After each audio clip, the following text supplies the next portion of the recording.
It is tradition, our yearly tradition, and just previewing the Thanksgiving games and, of course, now the Black Friday games because the NFL won't leave you alone during your holiday, and we love it. Let's talk about what people are calling the best Thanksgiving game slate that we've had in a minute. Green Bay Packers, Detroit Lions. I need to wake up. I need coffee. Packers and Lions both need a win, Bloom. So let's start on the Packers side and discuss how they'll attack Detroit, of course, in Detroit. Yeah, this is a great Thanksgiving slate of games, offensively, especially looking at quarterback matchups, team matchups, and like you said, Cease, what is on the line? We officially enter the last third of the season. We're in the nitty gritty for fantasy football leagues. You know, big high stakes contests are getting into playoffs now. There's a really neat article too, by the way. Brendan Quinn over at The Athletic wrote about how the Upper Peninsula is split. Detroit and Green Bay Peninsula. So this very much a game that is looked forward to, and both of these teams need this game. And see, there's a lot of situations. This is probably Pete Rozell's favorite season in a long time, wherever he is watching the NFL, because we can look at both sides of the NFL. There are more playoff-worthy teams than playoff spots. And that's not usually how it is in the NFL. Usually there's one or two teams that get in and we think, oh, well, at least on one side. And we could see teams based on how they perform in these last 6 weeks push their way into the playoffs or completely fall out, beginning with these games. Green Bay side, the offensive production is going to basically come down to how well the defense does against Detroit. And spoiler alert, in week 1, Detroit's offense got completely shut down. So it might be a conservative game for Green Bay's offense. But if Jordan Love does have to pass more. We've seen Christian Watson really settle in as his number one target. Romeo Doubs is a little healthier, and he might get back Jayden Reed. We're going to see by the time you're listening to this, we may know if Jayden Reed's going to be activated. Not that you would play Jayden Reed, but he would make Jordan Love a better play as a quarterback 2 superflex. But really the biggest question here is about Josh Jacobs. Josh Jacobs said in a worst case scenario, he will miss one game, and he missed a game. Now, the Packers aren't having any actual practices this week. So Matt LaFleur has pointed out they have to see how he feels on Thursday morning. So this is another true game time decision. Now, if you ask Josh Jacobs, he would probably say, and he was not made available to the media on Tuesday. If you ask Josh Jacobs he's going to say, I'm going to play. But he probably would have said that last week too. I wonder, Cease, if we see this as a split backfield, even if Josh Jacobs does play, because without the practices, with his knee getting locked up in week 11 just from one hit, I think that the Packers are taking the long view here, and Emmanuel Wilson showed last week that he can provide the same physical presence as Jacobs. And if the defense controls the game, they'll be happy to give these guys 30 or 35 carries combined. They'll be happy if they can get that win, but Detroit will be happy. Jahmyr Gibbs does what he usually does, of course, and fantasy GMs will be happy if Jameson Williams doesn't get you a goose egg. This one at home, of course, for the Lions on Thanksgiving. How will they attack? Yeah, and this is a theme we're going to see as teams that just survived by the hair on their chin last week, teams that don't have a lot of margin of error, playing on Thanksgiving while the adrenaline's still flowing as Detroit won in overtime, basically on the back of Jahmyr Gibbs. Nothing worked in week 1 when this team went to Lambeau Field. I'm sorry, let me take that back. Sam Laporta caught 6 passes for 79 yards. Oh, Sam Laporta's out for the season. He had back surgery. So this could be a very long morning, afternoon for the Lions offense. We'll see what Dan Campbell has up his sleeve. Maybe more David Montgomery, because as great as Jahmyr Gibbs was, he just ran for 260. I'm sorry, he just piled up 264 total yards from scrimmage, including a 69-yard touchdown run to win, opening up overtime. How is he going to feel on Thursday morning after that kind of performance? So this could be the game where you say, okay, David Montgomery, we need 20 or 25 carries from you. And see, when you look in your crystal ball, this feels like a 13-10 kind of game. I'm sorry, unless Detroit's defense has some breakdowns. But we saw last week when they got in control of the Packers against J.J. McCarthy that they were very content to be a very conservative offense. Of course, you're going to put in the supreme creator god, Amon-Ra St. Brown. Jameson Williams is going to get a lot of questions about Jameson Williams this week. If you start 3 wide receivers in a flex, you probably have to have a pretty deep lineup to be able to leave Jameson Williams on your bench. But all 32 teams are playing this week for the first time in a while. And I think this is one of those questions that comes down to, do you need ceiling or you need floor? Because we've seen them both from Jameson Williams often this year. Maybe we'll see a little more Isaac Tesla. I'm not saying to put him in fancy lineups with Khalif Raymond banged up, with Sam Laporta banged up. Maybe he could be an X factor in this game. But see, this is just going to get us started on a Thanksgiving day that is very compelling indeed. Appetizer. Now get into the main course. It's Chiefs and Cowboys up next, and both are desperate. That's the main thing. Like, both of these teams are completely desperate. The Chiefs really can't drop another game, or else they are out of the playoffs. So clinging on, holding on, just like they were last week against the Colts, this time against the Cowboys team that doesn't play defense. And the return of Isaiah Pacheco seems like it's going to happen. Again, we're recording this Wednesday morning for y'all's Thanksgiving game previews. No shows on Thanksgiving. We'll be back on Friday with a live preview of all the other 12 games. But let's talk about the Chiefs and their desperation against the Dallas team that not real good at defense. Yeah, also desperate. That's the thing. I mean, for these teams, it's only week 13. And for these teams, they have to consider this a playoff game. They have to go into this game like, if we don't win this game, we should not expect to be playing in the postseason. So that's exciting. That's fun, because both of these teams barely survived last week. Both of these teams last week were looking at the mortality of their season, basically, not mathematically eliminated, but like you said, no margin of error here. You have to think Patrick Mahomes against this Dallas defense. That's your number one quarterback of the week. Rashee Rice is coming in on the injury report with a hamstring. Sounds like he'll be okay, but let's just watch that. But Rashee Rice is a top 5 play. Rashee Rice, I'm sorry. I've been saying that wrong this whole time. Thanks, Alan. Love you. Travis Kelce. Noah Gray is going to be out with a concussion. So you love Travis Kelce in this one. And Xavier Worthy. If you're not playing Xavier Worthy against Dallas, why are you even carrying him on your roster? He caught a big play in overtime last week, made a beautiful adjustment on a ball downfield. Hopefully he's getting healthier, and this could be a game that he finally looks like the player we saw in the Super Bowl last year in garbage time, catching some big passes downfield. And Isaiah Pacheco should be back. Or again, this is like the Jahmyr Gibbs situation. Kareem Hunt had 30 carries. Okay. Kareem Hunt, at this point in his career, they're going to have to split with Isaiah Pacheco, but it doesn't matter. You add Quinnen Williams to the Dallas front, and what did Saquon Barkley have last week? 10 carries for 22 yards. Kansas City's not that good at running the ball anyway. They're not going to run the ball against this front. Will they be prepared to play offense against this front? Because we'll get to the Eagles before the end of the show, but the Eagles seem to be confused. How do we handle a defense that has 3 big defensive linemen up front? What do we do? So we'll see if Kansas City has a game plan maybe to exploit that, where Philadelphia's offense really slowed down in the second half last week. That's how Dallas was able to come back and win. And this is, again, such a fascinating contrast. But Cecil, I think this one may come down to which quarterback has more heroics on a day that is going to cause them to have to rise to the occasion in front of a national audience. Yeah, national audience for Dak Prescott and company. Of course, they are used to it. Looks like George Pickens is going to play, right? Yeah. Upgraded to limited. He's got a calf and a knee thing going on. Didn't participate in practice on Monday. It's a walkthrough. Tuesday was limited. Looks like Pickens will be out there. And yeah, the Cowboys are desperate too. Yeah, Dak Prescott. It's not the playoffs, so we may see some real heroics. And this is a game where these two quarterbacks could do that, one up each other. We've seen Josh Allen and Patrick Mahomes do this at times. We've seen Joe Burrow, who we also get to see, on Thanksgiving. That's a nice surprise.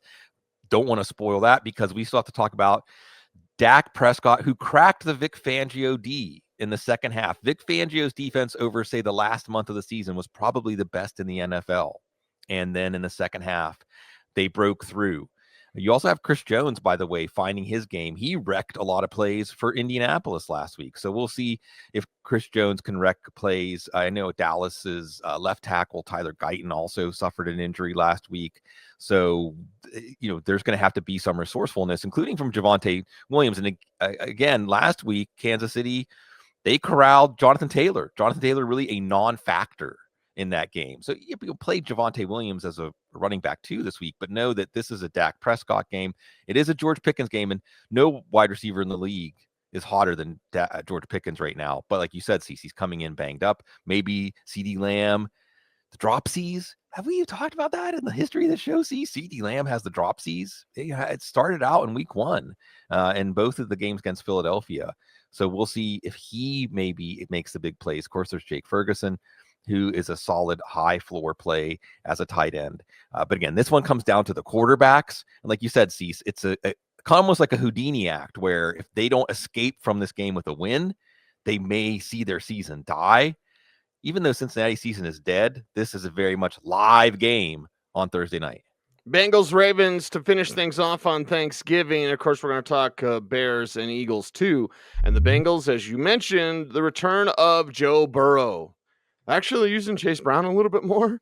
So would the return of Joe Burrow mean, okay, let's have him out there slinging it, of course. No T. Higgins, more Andre Yosevis, more Mike Gesicki, and the return of Jamar Chase as well. So the Bengals should be energized against a Baltimore team like the Chiefs and the Cowboys, just trying to make it to the finish line, man. And see, dangerous, because sometimes we look at teams when their season is lost. And let me take a step back. Is the Bengals season lost? Maybe I'm talking out of both sides of my mouth here. Because if they can win the last 6, they will be 9-8. If they win this one, the Ravens are going to be 6-6. They play the Ravens again in 2 weeks. The other team in this picture is the Steelers. So if I'm Joe Burrow, we're going to shock the world. We're going to run the table. They're still very much alive. And Joe Burrow is the kind of warrior.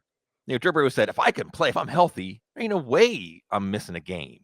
Joe Burrow was put on this earth to lead a football team. So if he has an opportunity to do that, especially against the Ravens, and Cecil, you went over it in the recap show. In the waiver wire show, what Joe Burrow did against this Baltimore defense last 9 touchdowns, in 2 games. Now, no Jamar Chase. Okay. No T. Higgins, but yes, Jamar Chase. Yes, Andre Yosevis.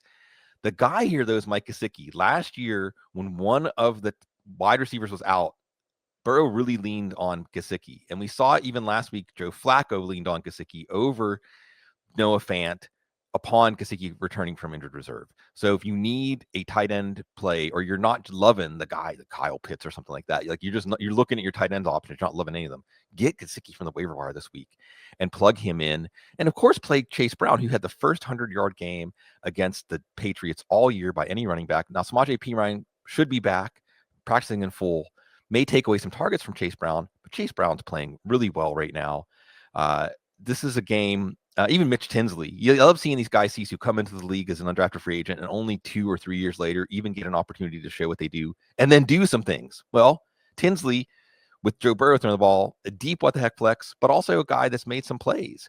So this is a Bengals offense right now that is starting to come back into its own with Joe Burrow back.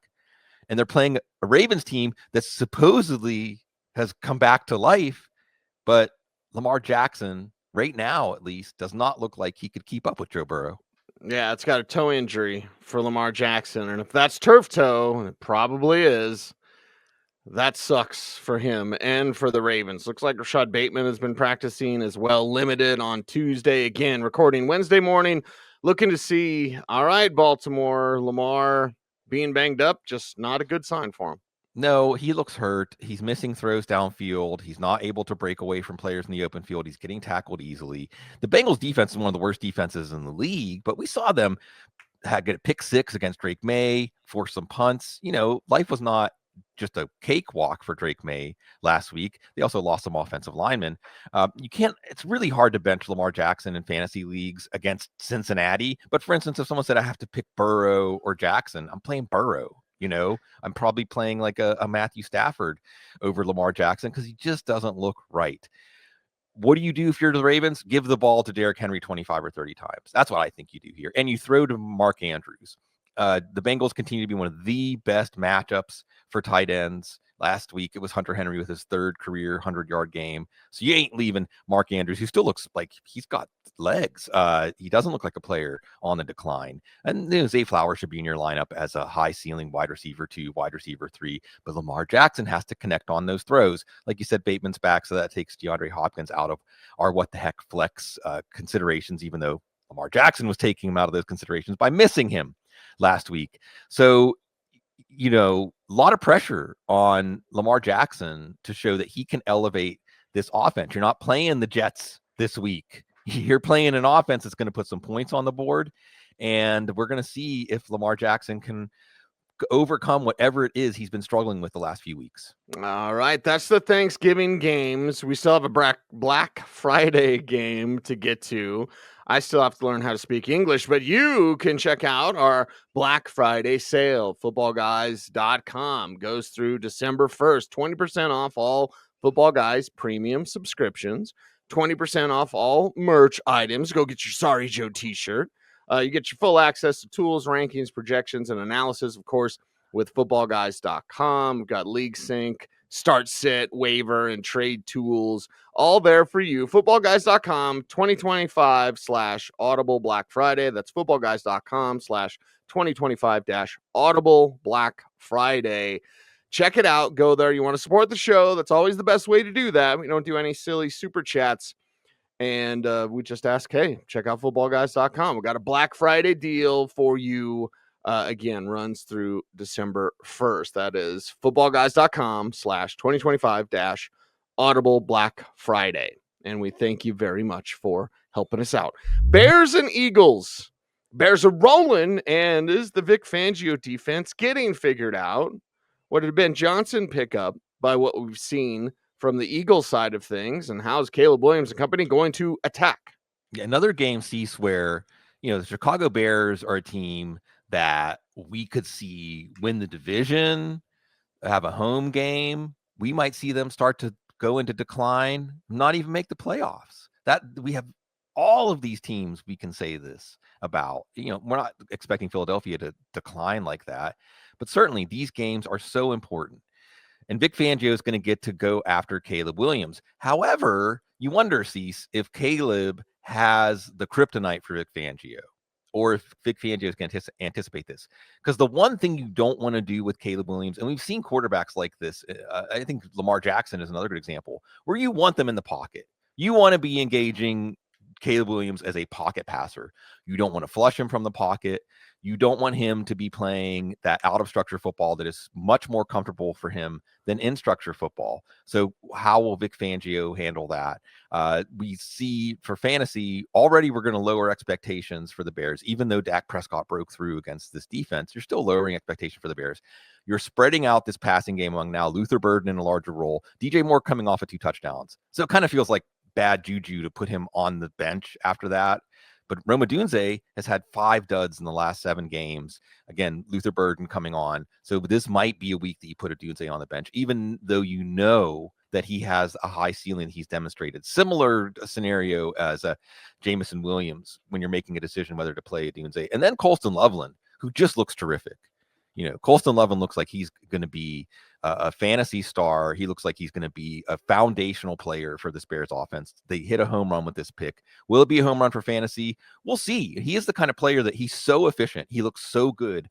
Whatever assignment they're giving him in the passing game, that maybe his role could grow just by efficiency. Just that classic, hey, when we call his number, good things happen.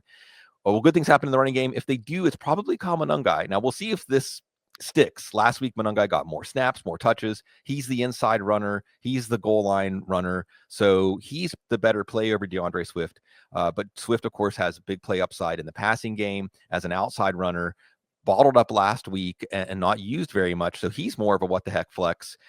This could be a futile afternoon for the Bears. But like you said, it's Ben Johnson. This offense has been putting up more 10+ yard plays in the last 5 weeks, I think, than any other offense. And that's with Caleb Williams being inefficient at times. And so there's questions, but see, there's questions about the Eagles offense. When was the last time you can remember an offense that 2 different times during the season had an offensive lineman call out the coaches during the season? That's awesome. What's not awesome is Devonta Smith is banged up. Saquon Barkley's actually banged up as well. So let's see what you can do, Philadelphia. Yeah, there's a Bears defense that was missing all 3 of their starting linebackers last week, probably again this week. Saquon Barkley, Kevin Patullo. If you can't get Saquon Barkley going against a defense that is down to second string, even a third string linebacker with the rookie Ruben Hippolyte likely out. If I said that right, I know that's a mythology name. Anyway, my point is that Saquon Barkley better get going in this one. Jalen Hurts obviously has that high ceiling and high floor in this game against. We may look back at the Steelers scoring 3 offensive touchdowns last week and say they could have and should have done more against this short-handed defense, but that's going to require better play calling. And obviously, A.J. Brown is in coming off a big week, especially with DeVonta Smith banged up. If Smith is in, he's a wide receiver 3 flex play. If he's not in, now we're looking back at Dallas Goedert, whose touchdown binge is over, but maybe he could get back into the end zone here if DeVonta Smith's out. But again, I want to point this out. Landon Dickerson. First, it was Lane Johnson, who's out, but may come back earlier than they expected. Now it's Landon Dickerson saying, hey, because last week the Eagles saw the Cowboys put big beef up front, 3 big defensive linemen. And Landon Dickerson said something to the effect of, we just didn't practice for that. And that's okay, but we need to have a game plan for everything we might see. I mean, he's just straight up calling out the coaches for not being prepared. It's only extra day over the Thanksgiving days, but this is a short week to prepare. So this is going to be really fascinating. I don't think that Nick Sirianni would fire his buddy Kevin Patullo during the season, but the signs are there that if this is a rough offensive game, or if they lose this game and somehow it comes down to not executing on offense, you wonder where this team is going to turn, because you rarely see a Super Bowl champion have this much finger pointing in the public. It's not a good sign, but hey, winning is that deodorant. So if they can win this one, maybe we'll put it all behind us. That is a wrap for our Thanksgiving preview show on Black Friday. Just many thanks to you out there in our audience. For 20 years of the Audible, we've been doing this thing. And many thanks to you, Sigmund, for our dear friendship. You are a ray of sunshine for me every morning. You're that jolt that I need to get going. And you really help. You really help. That's very important for all of us. So just want to say thanks. Thanks to my family. Of course, appreciate them for 20 years of me being a chucklehead in the media talking about this thing we call football. Yeah, I won't. I try not to be too wordy, but y'all encourage me. I always have to start out with being thankful for all of you out there. You hear my voice. You're watching us. You've given us this tremendous opportunity. I mean, even if Cecil and I didn't get paid a dime for this, this is invaluable to us because it's validating. I mean, who doesn't want to be seen and heard and have someone say, hey, I think what you have to say is worth something. And y'all have been doing that for 20 years for us. And I can't even tell you how at times that other things in my life have been pulling at the seams. And you obviously are a massive part of this, Cease. Coming back to this space has healed me. It's peaceful. It's regenerative. It is a space where the qualities of human connection and friendship and kinship and shared experience is what we warm ourselves by. And I can never say thanks enough to all of you. I can never say thanks enough to Cecil, who, when I got added to Football Guys staff, gave me a call. We talked about the draft for 3 hours, and he said, hey, let's do this again, but record it. And what a journey it continues to be. And I mean, obviously, my family, my ancestors, my beautiful wife, my wonderful stepson Noah, and I have had the best year. And I'm finally part of a father-son relationship that is rewarding. And I that's for on the couch. But the one thing I really want to say on this Thanksgiving Day show is that for the last year, as I've made a lot of changes in my life, at 50, I really decided denial was not a good strategy for dealing with how my life has affected me and created patterns and emotional and mental health challenges that I wasn't willing to acknowledge, because acknowledging them means acknowledging that you could have been doing something about it, and you didn't, and you let yourself down. And now I found that that strength and that inner peace to let myself off the hook and start to live the life that I was always capable of. And I want to give you all permission to do that every day. And part of this has been seeing that the divine, that the holy, that the sacred is present every day in everything that seems ordinary. And if it doesn't glow with that divinity, with the divinity that's inside of you, then hopefully you can find that. If you feel like you're losing your soul, then at least you still have a soul left to lose. And if you're here, I think it's because our souls are all drawn to each other and we have something for each other. And you all continue to be so generous to us with your time and attention, which is the most valuable thing that you have. And I just hope we can continue to keep this community going and providing for each other in times that we all need each other more than ever. So thank you for being there for us. Namaste. The divine in me recognizes the divine in you. He's Sigmund Bloom. I'm Cecil Lammey. We're the Audible. Thanks for watching. Stay tuned and stay frosty.